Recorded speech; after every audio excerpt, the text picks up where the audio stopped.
Happy holidays. Happy holidays.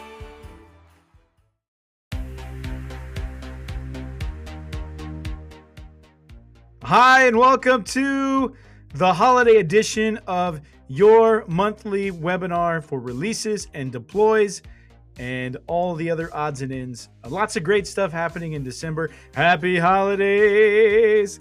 Happy holidays. That's right. I'm singing in December's for the holidays. I haven't started my holiday shopping yet. Have you? I hope you like my Santa hat. The ball doesn't work well with the background, but that's okay. We're not here for that. Sorry for wasting your time. I want to jump right to it for December in our release notes. And I'm going to show you some great stuff that we have going on. I'm going to detail it for all of you. And if you have questions, just let your administrators, your admins know, and they can get a hold of me and I can give you more information. So let's jump in. All right, let's talk about the new community before we get too far into the release notes. So we did a migration over the past few weeks. I may have said that the community wasn't going to change on the front end, and it did. So I am sorry for some of you that I told you wouldn't see any front end changes. There have been. There are a few. It does look a little different. It's going to take some getting used to. But overall, the reasons for the migration are going to be, I think they're going to be well worth it. I think they're going to pay off. One of the reasons for the migration is going to be the transparency and the new workflow we're going to introduce in the spring for feature enhancement requests, the way to submit those to product. A majority of our enhancements and how Canvas develops and evolves and gets better, it comes from you and your faculty, your instructors. And so we appreciate that. And we want to make sure that those suggestions, those ideas are recognized. And if they have some leg, then we want to get them to the right place, give them priority, and get them on the roadmap. So in order to do that, we had to kind of revamp our process of what we've done in the past. And the platform on the back end of this, the reason for the migration is that reason, major reason.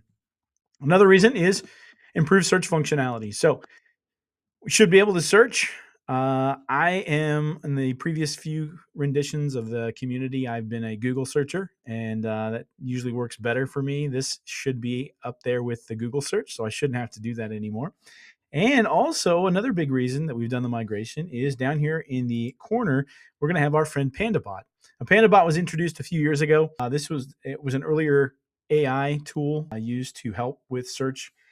It has been reintroduced with the Ignite AI in the background.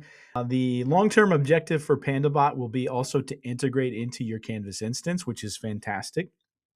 Delivering the information of the community directly to your constituents and to your users, students, faculty, instructors. That's going to be fantastic. It will also have some future integration into support services as well. So all of these are big reasons why we've moved back into a new platform and why we've made this migration. So long-term vision, I think it's going to work out really well. In the short term, it is a little different. So it's going to take some getting used to. But definitely use the PandaBot because it's, as an AI tool, it's going to learn from the interaction. It's going to help train. And it's only going to improve the search functionality in the future. All right, so a couple other areas of orientation before we jump into the release notes today. I want to point out where the guides are. You'll see all guides along the top menu. A little bit different than in the past. We don't have the same filters, but you will see Canvas on top, followed by Mastery and Impact. Canvas, of course, there is some breakout for the instructor guide, for the student guide. You can see categories underneath if it's helpful to break out by category, jump into what you're looking for. You can just go into the guide.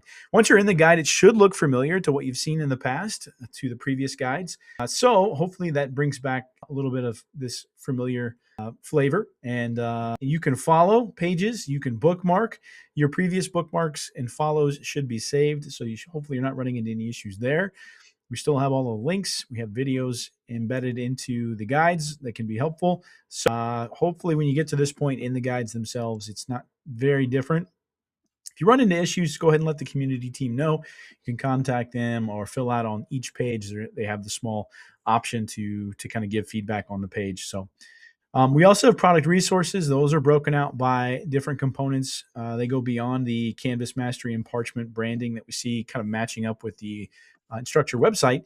But in the resources, we'll see a further breakout of Canvas Career, the mobile products, Studio, Catalog, Commons, and Intelligent Insights, which all have kind of their own roadmaps and own updates. So definitely encourage you to check that out as well. We also have our group pages, including the feature user groups, which are going to be really helpful to follow new updates, especially with our AI tools. We have our Explore, where you'll see upcoming resources and events. And so lots of good stuff here. If you scroll down on the page, you'll also see discussions also remains kind of at the forefront. And if you go even further, you'll see upcoming webinars. I would encourage everyone to log into the community because there's benefits to logging in, such as you can see your followed categories, bookmarks, things that you want to see. It actually pulls it up out into the front on the homepage now. So yeah, get used to the community. Let us know, give us feedback, but it is a little different. So just give you some forewarning. And we're going to go jump into our release notes next.